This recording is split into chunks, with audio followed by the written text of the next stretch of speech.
सो dear student, good morning. आज बात करने वाले थे कम्युनिटी फार्मेसिस्ट मैनेजमेंट कैसे क्या करते हैं। इट्स वेरी इंपॉर्टेंट ना। तो इसमें अपन करेंगे जो कवर करेंगे introduction, types of community pharmacy कितने टाइप्स की होती है, रिक्वायरमेंट क्या होती है उसकी, लीगल कैसे साइट सेलेक्शन करते हैं, फार्मेसी डिज़ाइन और लेआउट क्या होता है, वेंडर ऑडिट क्या होती है, वेंडर सेलेक्शंस क्या होता है, कैसे क्या कोई बड़ी चीज़ अच्छी चीज़ आप खरीद सकते हो। तो all of this things we are discuss in this chapter. ये चैप्टर डिप्लोमा फार्मेसी, क्योंकि आप सेकंड ईयर में हो और सेकंड ईयर के बाद में अगर आप जॉब नहीं करोगे तो क्या करोगे, आप लाइसेंस के लिए ही तो ये कर रहे हो ना। तो you have to know about all of this things. तो कम्युनिटी फार्मेसिस्ट क्या है कि ऑर्गेनाइजेशन होती है जिसमें क्या है कि इंफ्रास्ट्रक्चर और मानव संसाधन का सिस्टमेटिक उपयोग करना होता है, जिसमें क्या है कि आपका पैसा लगता है, उस पैसे को सही तरीके से मैनेज करना, क्योंकि फार्मेसी में दवा परचेज़ करना बहुत ही इम्पोर्टेंट थिंग्स रहती हैं और उसका मैनेजमेंट करना, क्योंकि आप एक फार्मेसी शुरू कर रहे हैं और फार्मेसी को मैनेज करना it's very important.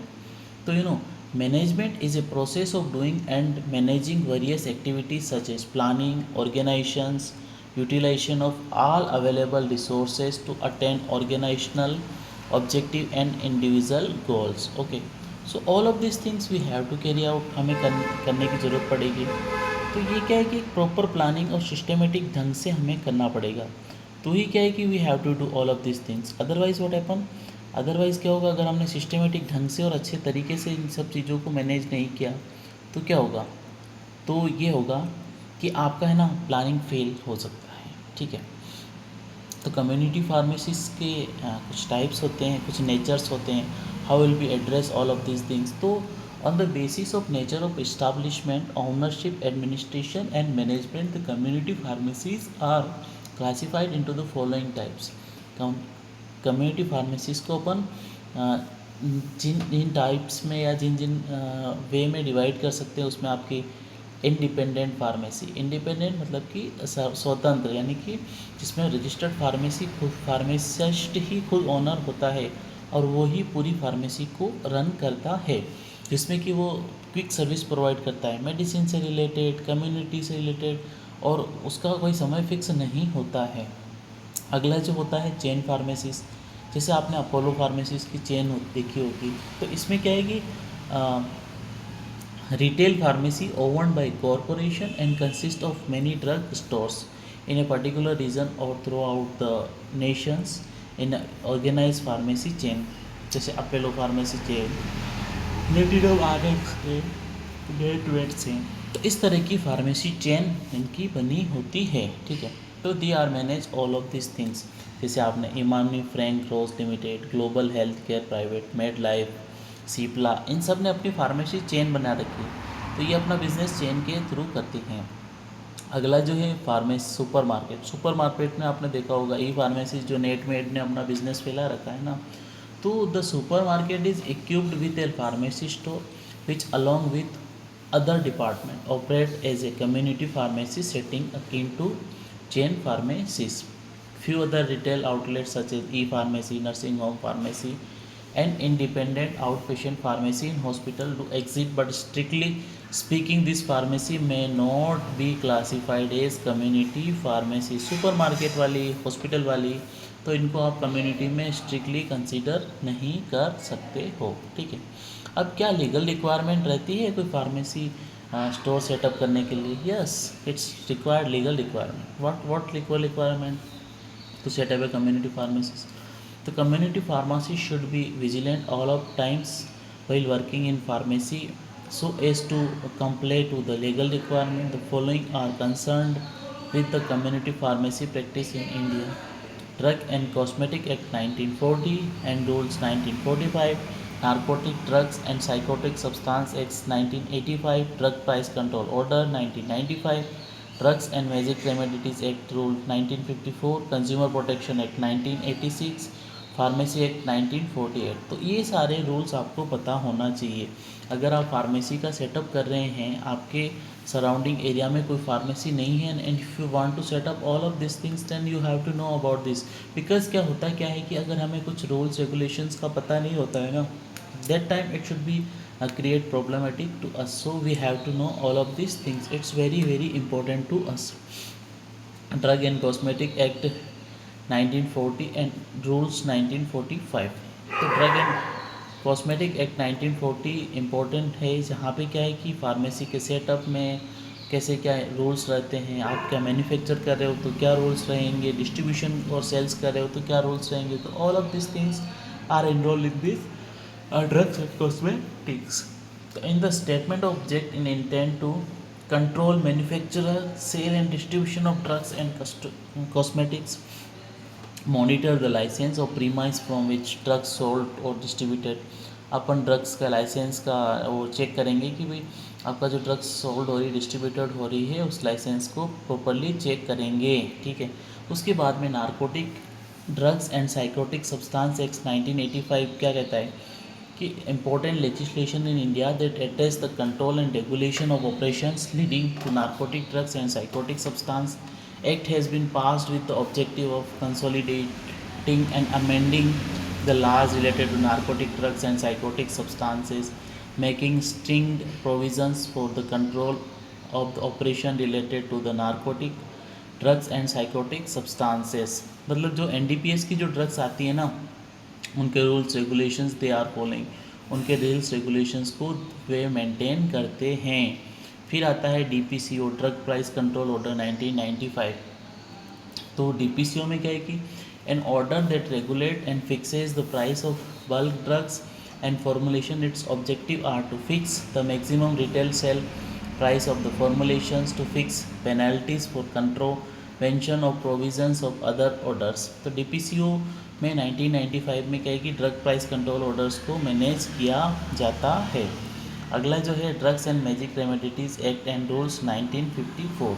Drugs and magic remedies acts में 54 में क्या है कि कुछ रूल्स है, कुछ रेगुलेशंस है. वो क्या कहते हैं कि an act to control and prohibit involvement of people in following types of advertisement for the procurement of miscarriage और prevention of conception in women. क्या है कि ये जो drug and magic remedies act में क्या है कि जैसे आपने देखा होगा डॉक्टर ऑर्थो का बहुत सारा बड़ा एडवर्टाइजमेंट आता है, तो आप है ना इसमें जो भी आप कहते हैं कि हमारी दवा का जादुई असर होता है, तो इस चीज़ को आप डायरेक्टली यू कैन नॉट से इट, आप इसको डायरेक्टली नहीं कह सकते हो. तो इसके लिए सरकार ने क्या है कि इसको रोकने के लिए drugs and magic remedies act rules 1954 को बनाया है. उस 1954 में कुछ ऑब्जेक्शंस रहते हैं, कुछ चीज़ें इंडोल्स होती है, तो उनसे क्या होता है कि we have to know all of this things. तो जिसमें आप कोई भी दवा है ना, अगर उसका आप डायरेक्टली एडवर्टाइजमेंट नहीं कर सकते हो. अगर कोई जैसे आपने देखा होगा कि शुगर की दवा का एडवर्टाइजमेंट कहाँ आता है, क्योंकि उनको drugs and magic remedies act में शामिल किया गया है. ठीक है. तो all of this things are important. उसके बाद में कंज्यूमर प्रोटेक्शन एक्ट 1986. तो इसमें क्या कहते हैं, the act intended for protection of consumers and indented to provide for speedy redress of the consumers grievances, to promote and protect the right of the consumers. उसके बाद में फार्मेसी एक्ट 1948 आता है. तो फार्मेसी एक्ट 1940 एक्ट में the major objective of this act is to regulate the profession and business of pharmacy. In addition, two more objective includes to provide uniform education and training to all the pharmacists. इसमें क्या है कि उनका ये रहेगा कि education provide करना pharmacist को और ट्रेनिंग भी देना रहेगा. 1948 में maintain the control over the persons entering in the profession of pharmacy, for establishing a pharma retail drug store or a wholesale drug store following legal requirement need. आपको क्या क्या रिक्वायरमेंट रहेगी फार्मेसी में, तो फर्स्ट ऑफ ऑल आपको diploma in pharmacy या degree in pharmacy registered होना बहुत ही ज़रूरी है. उसके बाद में क्या है कि मिनिमम स्पेस की बात करें तो DPCO drug and cosmetic act 1945 में क्या कहता है कि आप न्यू रिटेल स्टोर लेते हैं तो वहाँ पे आपको है ना 10 स्क्वायर मीटर प्रीमाइस आपका होना ही होना बहुत ज़रूरी होता है. ठीक है. तो उसके बाद में जो रहता है डॉक्यूमेंट्स क्या क्या लगेंगे, तो आपका जो लाइसेंस है वो रिन्यूअल होना चाहिए. उसके बाद में जो आप स्टॉक कर रहे हैं, कुछ भी ड्रग डिस्ट्रीब्यूटेड कर रहे हैं, जैसे कि स्पेसिफाइड शेड्यूल एक्स है तो फॉर्म 19 लगेगा। रेस्ट्रिक्टेड ड्रग यूज़ कर रहे हैं तो फॉर्म 19A लगेगा आपका। होलसेल और distributor drug from A motor vehicle use कर रहे हैं तो 19AA यूज़ में लेंगे। और drugs specified in schedule x तो फॉर्म 19C आपका यूज़ में लिया जाएगा। इशू ऑफ लाइसेंस तो वेरियस फॉर्म्स रहते हैं, जो फॉर रिटेल सेल के लिए for drugs other than those specified in schedule C1 and x form में फॉर्म 20 लगेगा। For drugs specified in schedule C1 form में 21 लगेगा। उसके बाद में for drugs specified in schedule X form में 20F लगेगा। फॉर रेस्ट्रिक्टेड लाइसेंस के लिए तो for drugs other than those specified in schedule C1 X form 20A लगेगा। For drugs specified in schedule C and C1 form 21A लगेगा। For drugs specified in schedule X no licence shall be issued, कोई licence issues नहीं होगा। For wholesale अगर आप wholesale करना चाह रहे हो तो 20B और 21B आपका लाइसेंस लगेगा। और ड्रग्स शेड्यूल एक्स के लिए 20G आपका फॉर्म लगेगा। अब जो अपन बात करेंगे कि फॉर होलसेल डिस्ट्रीब्यूशन के लिए, फॉर होलसेल जो ड्रग्स होती हैं या ड्यूरेशन ऑफ लाइसेंस का कितना क्या ड्यूरेशंस रहता है, ठीक है। तो licence are valid up to 31 December of the every year. प्रत्येक साल आपका 31 दिसंबर तक आपका लाइसेंस वैलिड रहेगा। You have to know about this things, क्योंकि यहाँ पे ये सारी चीज़ें जो होती है ना वो काफ़ी इम्पोर्टेंट्स हमारे लिए रहती है, क्योंकि जितना ज़्यादा हमारे चीज़ को क्लेरिफाई करेंगे that should be good for अस।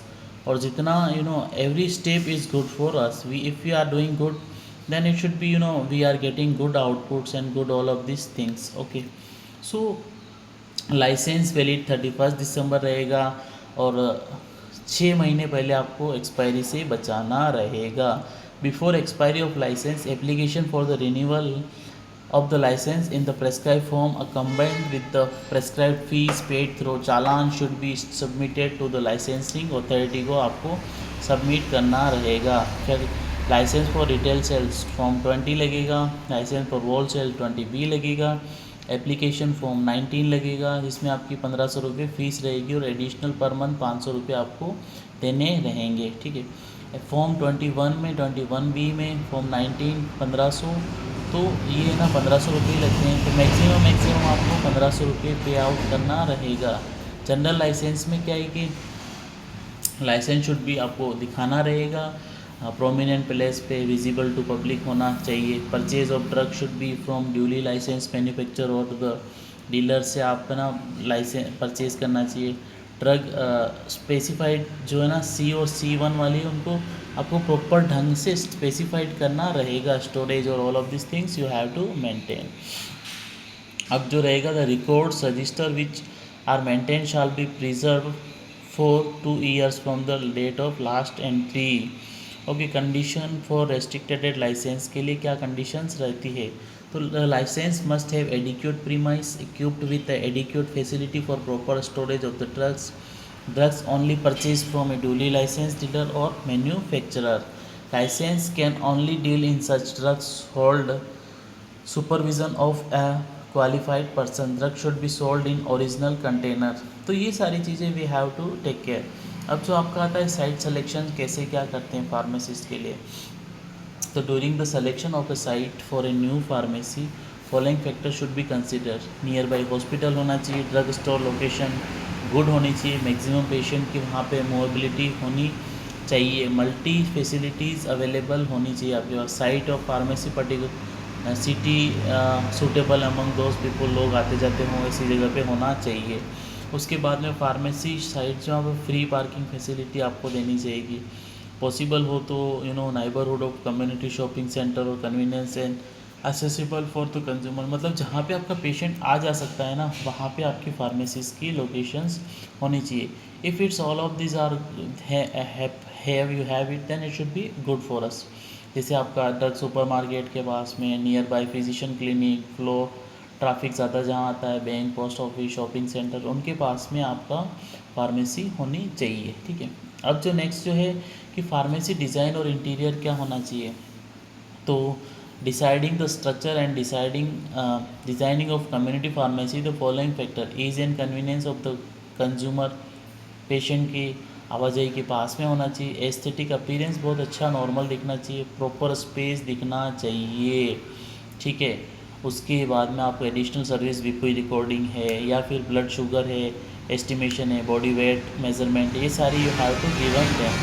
अब optimum utilisation of available space में आपकी जो फार्मेसी का टिपिकल लेआउट रहेगा, इस तरह से आपका लेआउट रहेगा। विंडोज़ डिस्प्ले, चेयर्स लगी रहेंगी, रेक्स लगी रहेगी, फ्रीज़र रहेगा। तो all of this things you have to take care. So यहाँ से आपके लिए काफ़ी इजी आउटपुट या स्ट्रक्चर बढ़िया दिखेगा। लेआउट डिज़ाइन का आपका सेल बढ़ जाएगा, ठीक है, कस्टमर अट्रैक्शन बढ़ेगा, कस्टमर सेटिस्फेक्शंस रहेगा। तो इससे this all of this things are very good for you, ठीक है। आपके पास स्टॉक्स में मेडिसिन होनी चाहिए, जिसमें आपके टेबलेट, कैप्सूल, ओरल लिक्विड्स, इनहेलेशंस होना चाहिए, न्यूट्रास्यूटिकल्स होना चाहिए, आजकल बहुत ज़्यादा डिमांड आती है। कॉस्मेटिक्स भी होना चाहिए, स्किन, हेयर, नेल, आई, हैंड, बॉडी कॉस्मेटिक, इन सब की आपके पास प्रॉपर भरमार होनी चाहिए ही चाहिए, ठीक है। उसके बाद में आपकी स्टोरेज कंडीशन है, प्रॉपर आपको वो सारी चीज़ें स्टोरेज के लिए मेंटेन रखनी पड़ेगी, जैसे कोल्ड, कूल और रूम टेम्परेचर तीनों रखते हैं ना, और वार्म, एक्सेसिव हीट, इन सब का मेंटेन अपन करते हैं ना, तो ये सारी चीज़ें अपने पास होनी चाहिए, ठीक है। वेंडर सिलेक्शन और ऑर्डर कैसे क्या करते हैं, तो मटेरियल मैनेजमेंट में आपका क्या है कि कम्युनिटी फार्मेसीज में effective administration of procurement, storage and dispensing process for drugs and pharmaceutical products में procurement of medicine, procurement of quality and cost effective medications is important for efficient functioning of community pharmacy, जिसमें आपका quality of medicine, availability of budget provisions, reliable supplier, storage requirement, ordering process, communications, product expiry, timely delivery of the items, cost effectiveness, ये सारी चीज़ें आपको पता होनी चाहिए, क्योंकि if you are doing good such this selection then definitely we get good profit, otherwise क्या होगा, आप प्रॉफिट नहीं कमा पाएंगे।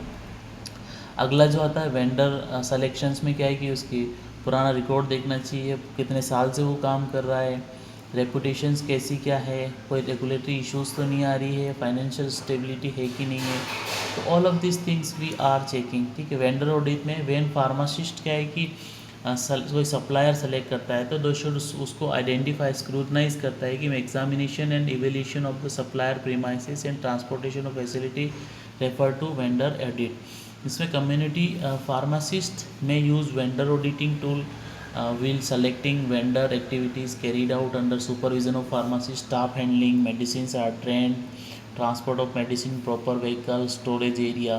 तो ये सारी चीज़ें हम लोग अच्छे से मेंटेन करते हैं, जिससे क्या होगा कि आपका है ना बिज़नेस बहुत अच्छे से रन होता है।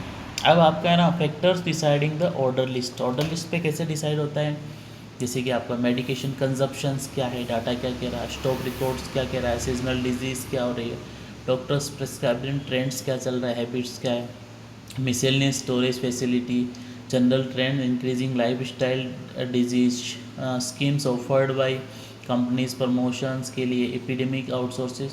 तो ये सारी चीज़ें आपको पता होनी चाहिए, आपके पास बजट है कि नहीं आपकी फार्मेसीज को अच्छे से रन करने के लिए, ठीक है। तो आपका ना ये सारी चीज़ें आपको पता होनी चाहिए। अब ऑर्डर कैसे प्लेस करते हैं, तो आपको एक ऑर्डर लिस्ट बनानी रहेगी कि भाई आपको कौन कौन सी मेडिकेशंस की ज़रूरत रहेगी आपकी फार्मेसीज में, तो आपको हर चीज़ चेक करना रहेगा। आने के बाद बेच नंबर, डोजेज फॉर्म, कितनी क्वांटिटी, कॉस्ट क्या रही थी, पैकेजिंग कंडीशंस क्या थी, तो ये सारे आप बिल में चेक करोगे, जिससे क्या होगा कि आपको पता चल जाएगा कि आपने जो दवा खरीदी है सही है या नहीं है, या आपके साथ में किसी तरह का कोई चीट्स तो नहीं हुआ है, क्योंकि आपने जितना ऑर्डर दिया उतनी क्वांटिटी में मिला है, कम मिला है, ज़्यादा मिला है, तो आप चेक करोगे तो ही तो आपको पता चलेगा, बाकी तो नहीं चलेगा ना। So you have to know all of this things, so it should be definitely good for you, ठीक है। यहाँ तक कोई इश्यूज़ है, कोई डाउट है तो you can ask us, otherwise हम लोग अगला चैप्टर शुरू करेंगे, ठीक है। Thank you so much.